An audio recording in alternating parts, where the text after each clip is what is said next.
Nós recebemos aqui com muita alegria no Jornal da Capital o deputado federal Vitório Gali, que é presidente do PSL em Mato Grosso. E ele vem falar sobre o trabalho do partido, mas primeiramente vamos conversar sobre o resultado eleitoral. Todo mundo com quem a gente falava antes da eleição falava, Vitório Gali está eleito. Uma vaga do Gali, o Gali volta. Por que o Gali perdeu? Apesar de ter sido o sexto mais votado, né? Teve votos para ganhar. Mas por que o Gali não foi eleito? Bom dia, é um prazer tê-lo conosco. Bom dia, Antero, bom dia a todos aqui da sua equipe. É um prazer, e a todos que estão na escuta do seu programa, que é muito importante para a informação do nosso estado. Bem, eu acho que o resultado dessa eleição minha foi uma questão de coligação. Eu não posso reclamar que dos votos, porque eu fui bem votado. Inclusive, em relação à eleição anterior, de 2014, eu me coloquei melhor ainda, porque lá fiquei em 8º lugar em 2014, agora fiquei em 6º. A questão foi estratégica das coligações. Foi essa a situação que me tirou do Congresso Nacional. Quem exigiu a coligação com o Pedro Táxi foi a juíza Selma?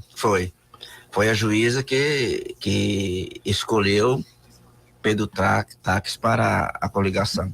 Ela achou que seria a melhor opção, embora que nós já tínhamos um veto da Nacional para não ir com o Wellington, porque ela está o PT e o PCdoB. Então nós não podíamos ir com o Wellington. Nós tínhamos duas opções, porque a primeira era com o Rossato, né, que ele desistiu da candidatura de ser governo.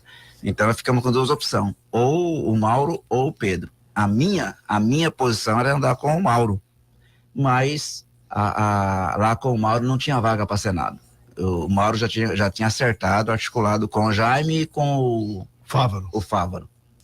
E até o Mauro me deu sugestão, Vitória, então conversa com a Selma, para ela vir candidata federal ou estadual, que tem vaga aqui, nós vamos acertar aqui sem problema. Nós conversamos com ela não aceitou, e como eu vim para o PSL com uma composição de fortificar o grupo, de dar musculatura para o grupo, eu não olhei para mim mesmo, né? Tive que olhar para o grupo.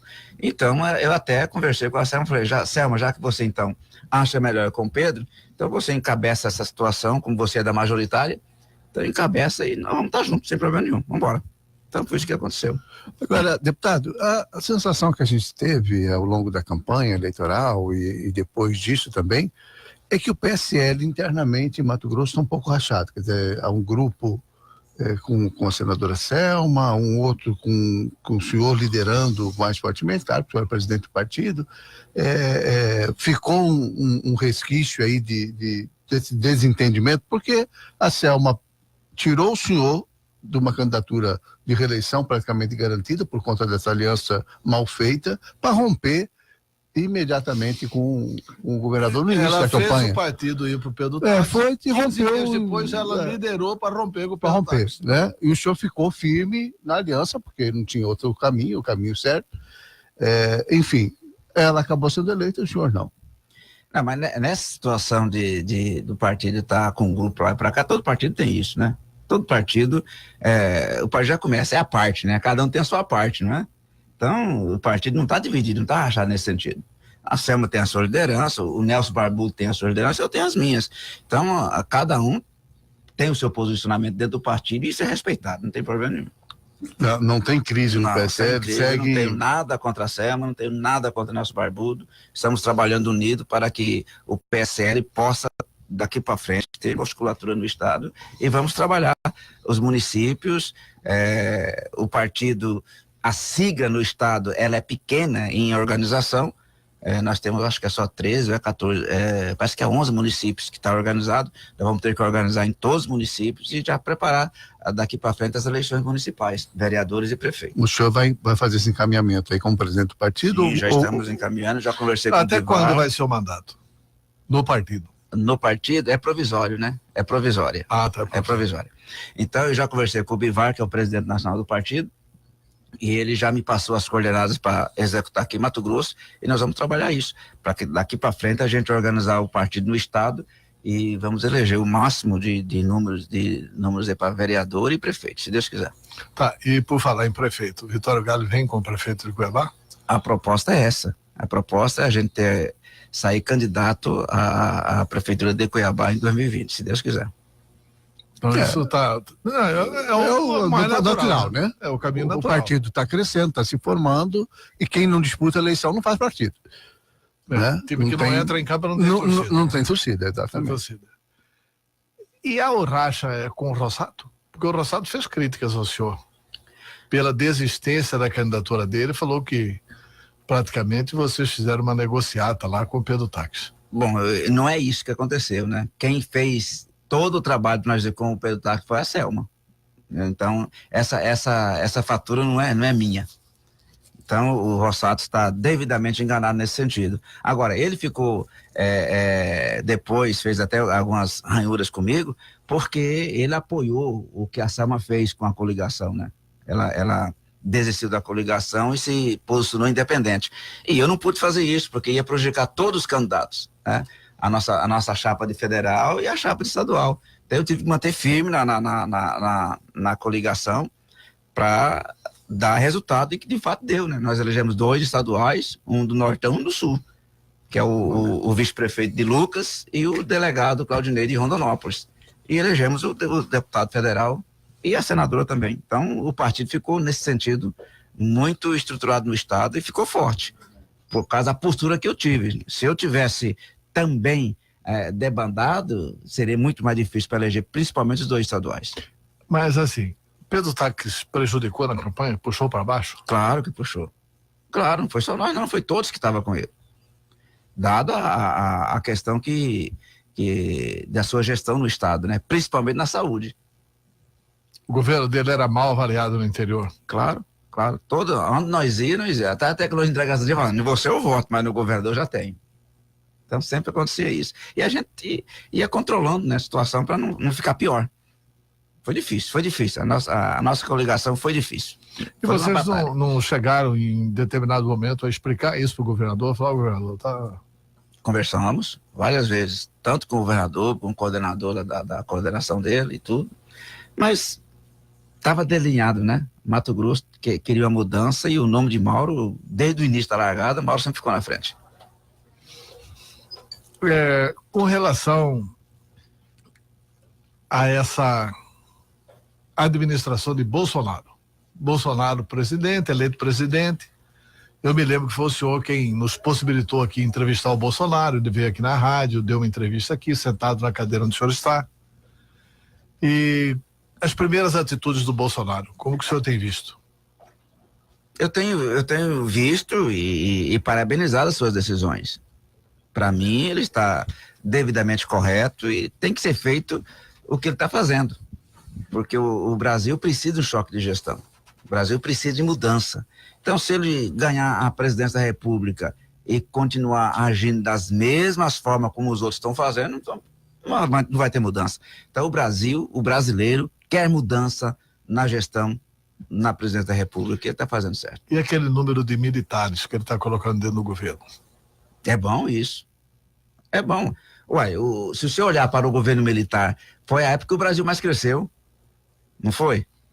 Foi a época que o Brasil mais viu asfalto feito no nosso país sem ladruagem. Então, eu entendo perfeitamente que os militares são pessoas que são formadas, são todos generais, são todos de alta patente, são pessoas que foram formadas nas agulhas negras, são pessoas que têm capacidade administrativa, de gestão. Isso é muito importante, tá? Então, meus parabéns a Jair Bolsonaro, eu espero que vai dar tudo certo. Mato Grosso tem algumas questões que são, assim, importantes, né? Que nós temos alguns biomas, por exemplo, o bioma da Amazônia, do Cerrado e do Pantanal. Os 3 estão aqui dentro, né? Os 3 aqui dentro, a gente pode ganhar muito dinheiro com turismo, né? Mas para ganhar dinheiro com turismo, nós temos que preservar o meio ambiente. E o Bolsonaro acabou de anunciar o seguinte, que ele vai... Olha, acabou esse negócio de multa do IBAMA, de multa disso, multa daquilo. Não fica uma licenciosidade aí que pode destruir o meio ambiente, que está tudo bem, vai ter apoio do governo federal? Não, o que ele está pregando é que vai acabar a festa, a farra das multas. Tá entendendo? Porque tem muitas situações, as pessoas entram em propriedade, queima trator, multa as pessoas. Tem multas aí que as pessoas vendem a fazenda, não paga multa. Isso é correto? Então, a gente tem que produzir e conservar o meio ambiente. Essa é a postura do Jair Bolsonaro. Inclusive, produzir, respeitar também as terras indígenas. Bolsonaro quer que o índio produza como o branco está produzindo. Bolsonaro quer que o índio deixa de ser bicho. O que está acontecendo hoje é que o índio hoje é bicho. Está lá isolado como zoológico e Bolsonaro quer dar um tratamento digno para eles, com saúde, com estrutura e fazer com que essas terras sejam produtivas. Ora, você acha que tem índio hoje que vive de caça? Acabou. O índio tem que produzir, o índio tem que viver, ter sua convivência. O índio quer ter lá onde ele mora, ele quer ter água, ele quer ter luz, ele quer ter celular, ele quer ter carro bom, ele quer ter televisão. Por quê? Estão proibindo isso para os índios. Então, essa é a missão de Bolsonaro, ele quer fazer com que essa situação possa acontecer. Inclusive, hoje, nós temos, no estado de Mato Grosso, o estado é um exemplo de produzir e conservar o meio ambiente para o mundo. Sabia? É importante isso, importantíssimo isso. Essa é uma discussão interessante. É interessante ver o que vai acontecer com o Brasil agora, assistir o que vai acontecer com o Brasil agora. Você falou que algumas coisas, destacou algumas coisas que são interessantes. A presença de militares no governo é uma experiência que já tem mais de 30 anos. Vamos ver o que vai acontecer daqui para frente. Mas né? agora preciso assistir. Com a legitimidade do voto, né? Com a legitimidade do voto, né? Sem dúvida nenhuma. E aí a população fez uma escolha, né? E a gente precisa respeitar. Eu tive em Brasília semana passada, e assim, eu vou começar numa roda, né, de jornalistas, né, colegas nossos e tal, jornalistas os mais respeitados da República. Eles estão impressionados com a qualidade do time que o Bolsonaro está escolhendo. Tomara que seja inclusive bom mesmo, dos generais. Né? O que foi? A gente tem dúvida de algumas posições. Aí tá. Tá. O seguinte. O general que tem menor destaque tem pós-doutorado. Todos eles são muito formação preparados. acadêmica, né? Não, tem uma formação acadêmica. Mas até eu estou com esperança realmente de que eles façam isso. E acho que que o governo militar, que os militares presentes na administração do governo. Bolsonaro não foi um candidato militar, mas um fracasso do Bolsonaro prejudica a caserna. Então, os militares estão preocupados com a caserna. Dois assuntos mais foram colocados aqui são importantes, que é a questão ambiental.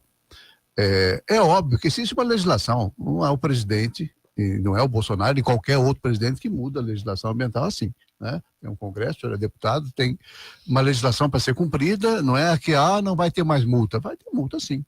Né? Você tem o que eu acho que muda um pouco. O presidente pode determinar a não fiscalização, né, Bola? A não fiscalização, é isso. Ele né? não vai fazer isso. Mas não acho que seja isso. Acho que o que ele vai fazer é cortar a farra. O que talvez mude um pouco é a perspectiva, é isso que o deputado está colocando. Mudar o exagero. Exagero, né? Olha, peraí, tem demais, porque realmente tem situações, né? Agora também não dá para ficar eternamente passando a mão. Tem situações da legislação que precisa mudar a legislação. Precisa mudar a legislação. Precisa mudar a legislação. Por exemplo, que é o correto. Se você tem uma cama na fazenda inferior, quer dizer, do colchão para o solo, inferior a 1 palmo, ela tem que ser superior a isso, tem que ser 1,5 palmo e 2 palmos. Se for de 1 palmo para baixo, que é bem baixinha a cama, né? Aí caracteriza trabalho escravo. O que não é, né? O que caracteriza trabalho escravo é trabalho sem remuneração.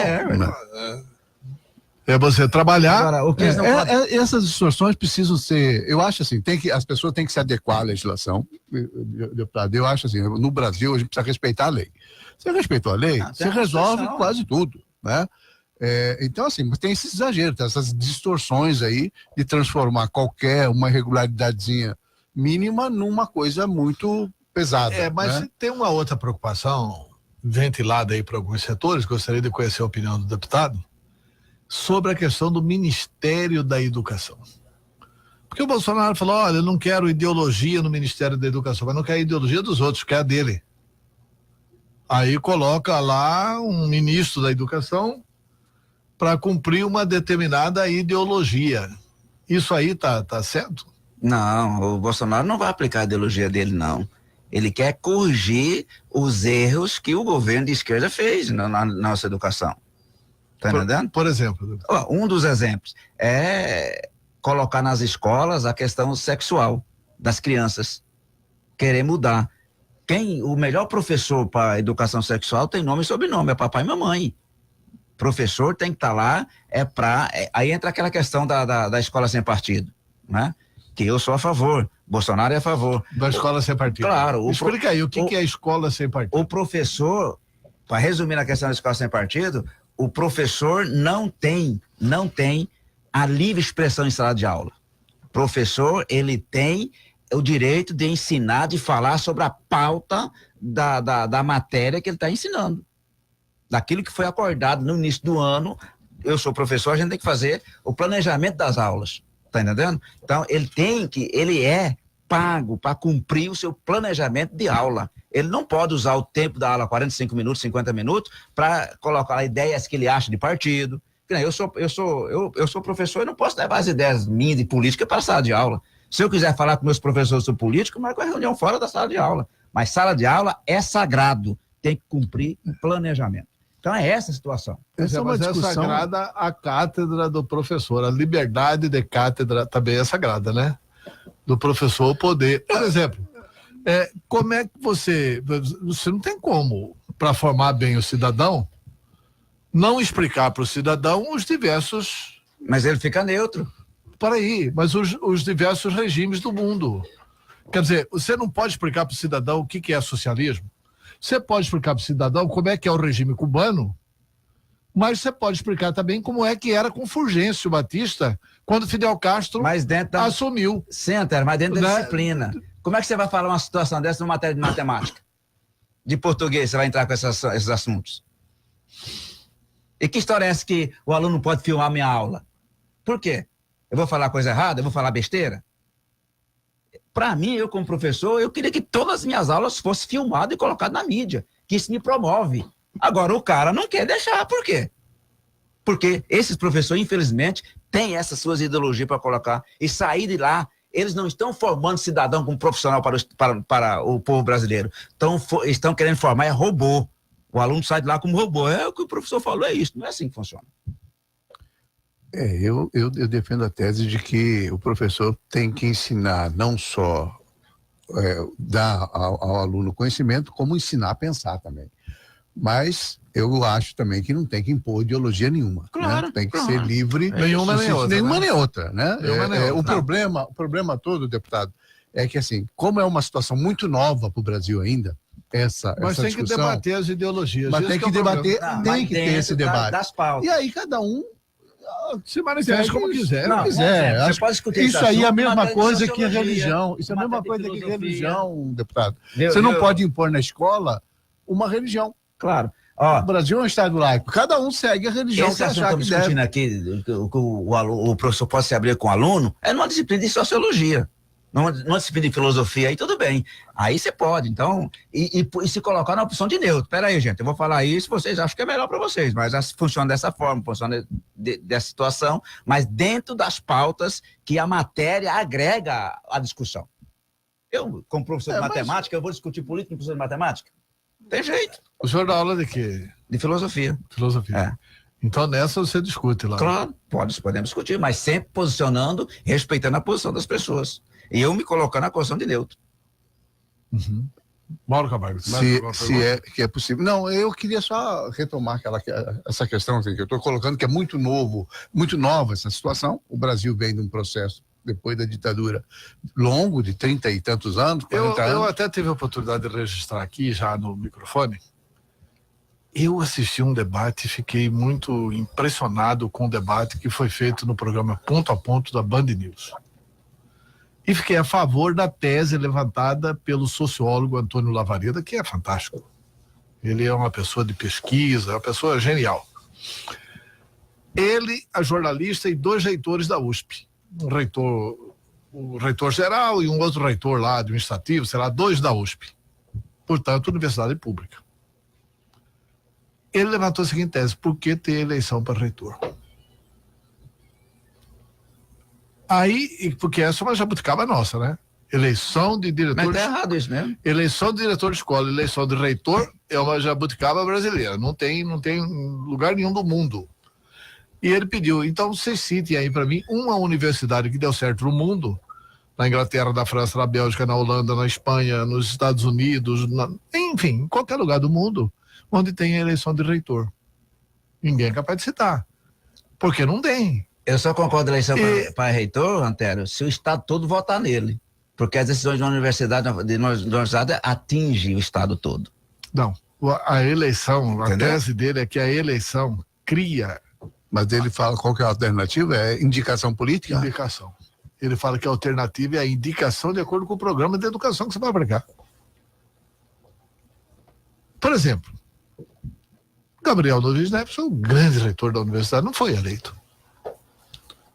Benedito Pedro Dorileu foi um grande reitor da universidade, não foi eleito. E fez uma gestão na universidade espetacular, na Universidade Federal de Mato Grosso. Estou citando aqui 2 ícones, que eram o Gabriel Dorileu, Atílio Orives, professor Lídio Modesto, foram grandes nomes da educação da universidade. Não foram eleitos. Não foram eleitos. E que deram certo. Aí depois veio... Mas é isso que eu estou falando. Eleição para a reitoria. O que o Brasil está vivenciando hoje? E vamos ser sinceros hoje.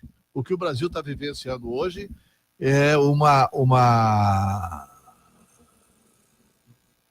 partidarização das universidades públicas brasileiras. Não, mas esse é um rompimento hoje, nesse momento, né, Zé? O PT, essa discussão nova. O PT, infelizmente, fez isso. Mas não é o PT. Eu acho que o PT Todos os partidos a de esquerda. A esquerda tem essa que visão. fez Na verdade, o que é... Mas olha, são 2 situações. Do mesmo jeito que a esquerda ressuscitou a direita, lá atrás, né, foi a direita que fez surgir a esquerda, o fortalecimento da esquerda, né? Quer dizer, então, os militares... Por outro lado, deputado, eu estudei na época que valia o decreto 477. O que era o decreto 477 da época da ditadura brasileira? Porque falar que não teve ditadura é brincadeira. Nós tivemos um colega aqui, estudante, que de fato, teve regime militar, né? Não, teve ditadura mesmo. Porque a ditadura é diferente. Não, teve ditadura Porque mesmo. ditadura é um governando os 15 anos. Ninguém governou 15 anos. Não é isso. 4 anos trocaram, meu filho. Trocaram É regime. Trocaram de mentira. A verdade é regime. Tá. Assim, eu respeito a opinião do senhor, mas na minha opinião o que tem falta de liberdade para mim é a ditadura, entendeu? Você não podia reunir os estudantes. Você tinha um decreto 477 do governo militar, onde você não podia fazer reunião de estudante. Reunião de estudante podia chegar à Polícia Federal. Teve um aluno que escreveu... Mas depois liberaram as reuniões de estudantes, deu o que deu, né? Mas não é isso. O grande nenhum. problema que eu vejo, viu, até, deputado, é assim, ou a sociedade precisa amadurecer... Quando nós fizemos a eleição de 89 para presidente da República, quais foram os candidatos? Foram os líderes antes de 64. Você castrou a formação de lideranças com aquele período militar. Quando você teve a eleição, você teve de 64 a 89, o Brasil paralisado sem produzir líderes. Quando Jarbas Passarinho, que foi meu colega constituinte, instituiu o sistema de crédito na universidade. Porque como é que se formava líder? Nós todos aqui, eu, você, Mauro Camargo, entrávamos na universidade. Entrávamos numa mesma turma.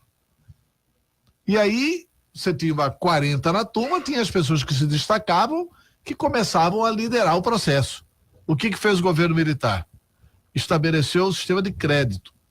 Muito bem pensado. Ideologicamente, muito bem pensado. Mauro Camargo fazia com Antero português 1. Mas introdução à metodologia científica fazia na outra sala. A outra matéria de introdução à filosofia fazia na outra sala. A outra matéria, você entendeu? Você não tinha essa possibilidade de se reunir e de formar líder. Então nós ficamos de 64 a 89 paralisados. A juventude não sabe disso. Só que nessa época, Antero, nós tinha mais patriotismo. Hoje, fizeram uma entrevista aqui em Cuiabá, no Dia da Bandeira, perguntaram para jovens, universitário, que dia que era? A gente não sabia que dia que era. O problema do Brasil, Antero, é a educação. Não se consegue construir uma nação sem educação de qualidade. Só expliquei que o Essa Dia é da a Bandeira é verdade. dia 19 de novembro. Pois é 19 de novembro, não sabia. Hoje, nas escolas, não se canta mais o hino à bandeira, não se canta mais o hino nacional. Por quê? Hoje, infelizmente, você falou a questão de líderes, mas o patriotismo é que perdeu. Quem gera líder é patriotismo que gera liderança. Tá entendendo? Hoje não tem mais, não. No Brasil só se coloca a bandeira do Brasil, né, de Copa do Mundo. Depois de que perdeu de 7-1, nem isso coloca mais. Nos Estados Unidos, lá tem expressão de patriotismo. Todas as casas têm bandeira dos Estados Unidos. Por que nós perdemos isso? Então, nós temos que resgatar a situação hoje. Educação de qualidade. A Coreia do Sul é o que é hoje por causa de quê? Educação. O Japão é o que é hoje por causa do quê? Educação. Sem educação, nós não vamos a lugar nenhum. Por isso que você falou que o que admira hoje na escolha de Bolsonaro são as pessoas que ele colocou lá dentro. São pessoas que têm educação, têm formação. Tem formação. Não é cabide de emprego. Não, você vai lá porque pediu voto para mim. Não é isso, não. Está lá porque a pessoa tem competência. Tem competência. Ele colocou o Moro na justiça. O homem tem competência. Tá entendendo? Então, é essa situação que vai resolver o Brasil. É competência. O ministro da Assistência Social. A gente vai ter que ver isso. O ministro da Assistência Social embora dele sejam pessoas qualificadas. Foi seu colega na Câmara. Claro, né? eu conheço o Osmar meu Terra, amigo. O Osmar Terra. Tem competência. Médico muito competente e na área social é espetacular. Fez uma revolução quando ele assumiu o ministério, a questão do Bolsa Família, essa questão toda. Ele fez uma revolução. Fez uma gestão séria, né? Claro. Ele é muito correto. É isso. Muito correto. Osmar Terra eu conheci quando congressista. Ele é muito amigo aqui do Júlio Miller. Se formou com o Júlio Miller. Ele é médico sanitarista. Portanto, tem uma visão extraordinária social. É isso. Mas, deputado, muito obrigado. Boa candidatura do senhor para prefeito. Quando que o senhor começa a organizar aqui em Cuiabá para lançar a sua candidatura a prefeito? Na época que for legal para fazer isso, né?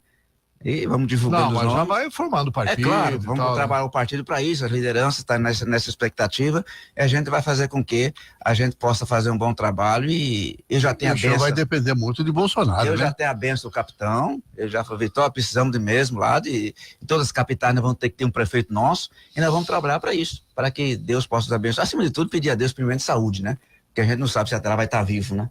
A gente tem que ter saúde para trabalhar e pedir a bênção de Deus sobre cada um de nós, nossas famílias, para que tudo possa dar certo. E eu espero que a bênção de Deus estará conosco. E não esquecer da frase que cativou todos os brasileiros, né? O Brasil acima de tudo e Deus acima de todos. Muito obrigado pela entrevista, deputado. Obrigado.